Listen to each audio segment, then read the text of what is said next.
स्वागत है आपका हमारे आध्यात्मिक संसार में। आज की कहानी आपको हंसाएगी, गहराई से सोचने पर मजबूर करेगी और शायद आपकी आत्मा को भी छू जाएगी। ये कहानी है परमात्मा और मनुष्य के बीच के एक अद्भुत और रहस्यमय खेल की। एक ऐसा छुपन छुपाई का खेल जिसमें छिपा है जीवन का सबसे बड़ा सत्य। तो अंत तक बने रहिए क्योंकि हर क्षण इस कथा का एक नया रहस्य खोलेगा। अगर ऐसी कहानियाँ आपके मन को छूती है तो लाइक करें और हमारे साथ जुड़ने के लिए चैनल सब्सक्राइब करें।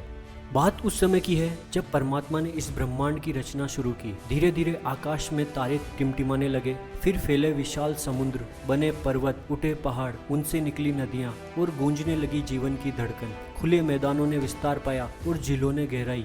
हर कोना जीवन से भरने लगा और सृष्टि की यह रचना परमात्मा के आनंद का कारण बन गई। लेकिन फिर उन्होंने मनुष्य को बनाया और यहीं से सृष्टि का सबसे बड़ा रहस्य, सबसे बड़ी चुनौती शुरू हुई। अब मनुष्य की बात करें तो आप जानते ही हैं, बड़ा समझदार है पर उससे भी ज्यादा शिकायत से भरा हुआ। परमात्मा ने सोचा चलो थोड़ी बारिश भेज दूं, जीवन हरा भरा हो जाएगा। लेकिन तभी कुछ लोग दौड़ते हुए आए, अरे प्रभु सब कुछ भीग गया, कपड़े, घर, रास्ते, यहाँ तो बाढ़ आ गई। परमात्मा ने कहा ठीक है, अब थोड़ी देर बारिश बंद कर देता हूँ। तभी कुछ लोग आ गए, अब देखो बारिश ही नहीं हो रही, खेत सूख गए, फसल का क्या होगा। परमात्मा चुपचाप देख रहे थे और मुस्कुरा रहे थे। इन अनगिनत मांगों से परमात्मा अब थकने लगे, परेशान होने लगे। लगता था जैसे उनके पास कोई कस्टमर केयर डेस्क खोल दी गई हो, जहाँ दिन रात घंटी बज रही है, प्रभु बारिश बंद करो, प्रभु बारिश भेजो, प्रभु सर्दी ज्यादा हो गई है, प्रभु गर्मी में एसी खराब हो गया है। कोई कहता है परमात्मा मेरी सैलरी क्यों नहीं बढ़ रही,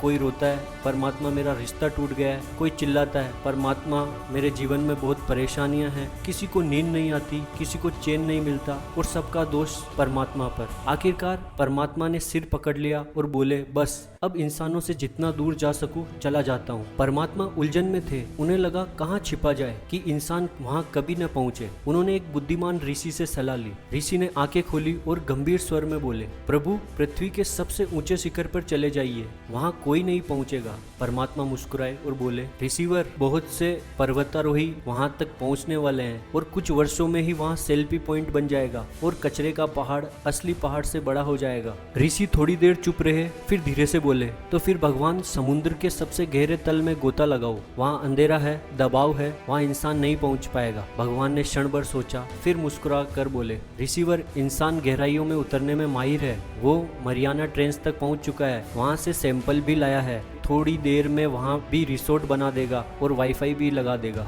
भगवान ने एक लंबी सांस ली, कहाँ जाऊँ जहाँ ये मुझे ढूंढ न सके। ऋषि ने एक आखिरी बार प्रयास किया, गंभीर स्वर में बोले, तो प्रभु चांद पर चले जाइए, वहाँ न कोई हलचल है न जीवन, शायद वहाँ शांति मिल जाए। भगवान कुछ देर मौन रहे, फिर मुस्कुरा कर बोले, ऋषिवर मैं अभी से देख सकता हूँ, नील आर्मस्ट्रॉन्ग वहाँ झंडा गाड़ रहा है और इंसान जल्द ही वहाँ भी कॉलोनी बनाएगा, शायद मैकडोनल्ड भी खोल दे। साधु ने गंभीरता से भगवान से प्रश्न किया, तो ब्रह्मांड में ऐसी कोई जगह नहीं जहाँ मनुष्य आपको न खोजे। भगवान मुस्कुराए और अंतर्ध्यान हो गए। उन्होंने खुद को मनुष्य के हृदय में छिपा लिया। उन्हें यकीन था वहाँ कोई नहीं ढूंढ पाएगा और आज तक ये सच साबित हुआ है। भगवान कहीं बाहर नहीं, वो तुम्हारे भीतर है। कैसी लगी ये कहानी? ये सिर्फ एक मजेदार कहानी नहीं बल्कि एक गहरा संदेश भी देती है। हम जवाब ढूंढने के लिए पहाड़ों, समुद्रों, यहाँ तक कि चांद तक चले जाते हैं, लेकिन अपने दिल में झांकना भूल जाते हैं, अपने मन में झांकना भूल जाते हैं। क्या आपको भी ऐसा लगता है कि सच्चाई हमारे भीतर ही छिपी है? कमेंट में अपनी राय जरूर बताएं। तो दोस्तों ये थी